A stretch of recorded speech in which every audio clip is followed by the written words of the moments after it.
కాదండి, మీరు ప్రధాని ఉన్నారు, విశాల్ గోపు ఆంధ్రలో 22 మంది ప్రత్యేకాలతో కాపాడుతున్నాం. ఈరోజు ఒక ఆంధ్రుడు తెలుగువాడు ప్రధాని ఉంటాడుగా అది మళ్ళీ ప్రైవేటీకరణ అయిపోతే చరిత్రలో మనకి జరపనటువంటి పుస్తకం ఉంటుంది. దయచేసి ఒకటి ఆలోచించండి.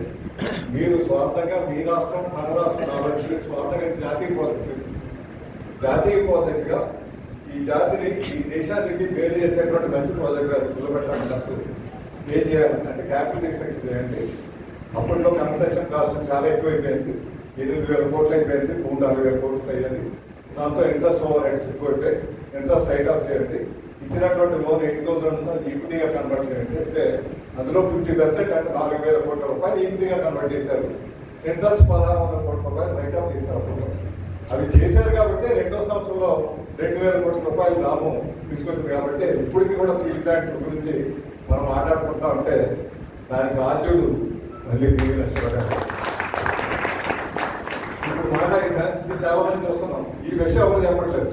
దాని తర్వాత వాజ్పేయి గారు కూడా 1,600 కోట్ల రూపాయలు ఇచ్చి వారి టైంలో చేశారు. ఎంత గొప్ప వ్యక్తి అంటే ఇంకొక ఉదాహరణ చెప్తాను. ఆయన 2వసారి కూడా మైనార్టీ వచ్చింది కాంగ్రెస్.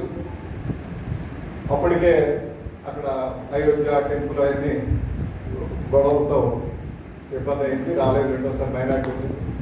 మైనార్టీ వచ్చినప్పటికీ ఆ రోజు ఉన్నటువంటి ప్రతిపక్షాలందరూ పివి నరసింహరావు గారిని మళ్ళీ ప్రధానంగా ప్రతిపాదిస్తే కాంగ్రెస్ పార్టీ మేమంతా సపోర్ట్ చేస్తామని చెప్పినటువంటి వ్యక్తి రాలేదు.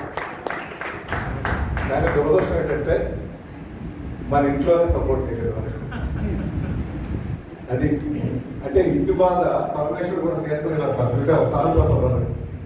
అట్లాగా ఆ రోజు కానీ ఈయన మా పార్టీ నుంచి ఉంటారు కాంగ్రెస్ ఇచ్చారని చెప్పి రాష్ట్రపతి మళ్ళీ ఉత్తర్వులు ఉంటే 2వసారి ప్రధాని అయ్యి ఉండేవారు. ఇప్పుడు వచ్చినటువంటి ప్రపంచంలో 4వ స్థానం ఆర్థిక వ్యవస్థ ఎట్లా వచ్చిందో అది అప్పుడే సాధించి ఉండేవారు 2వ టర్మ్లోనే.